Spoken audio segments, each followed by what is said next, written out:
We were just finishing up some buttonholes, which are super easy on the Pfaff Quilt Ambition 2.0 sewing machine.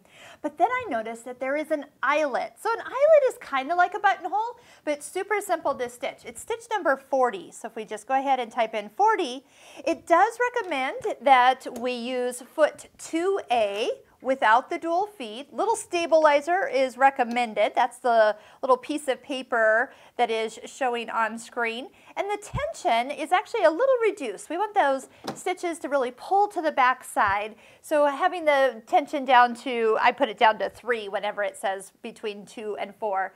And again, if you would like to use the start-stop button, you can just push start, and it's going to go ahead and stitch one eyelet from start to finish, and then it's done. So it's super easy. I've used eyelets for 4 buttonholes for different things, a little locking stitch at the end, so you know it's done when it's complete.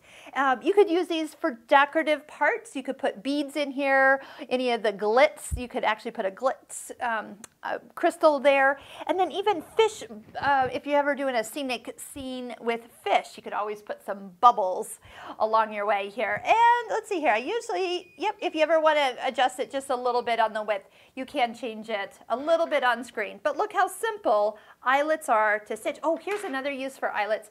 If you ever wanted to tack or tie a quilt, why not use the built-in eyelet on your machine?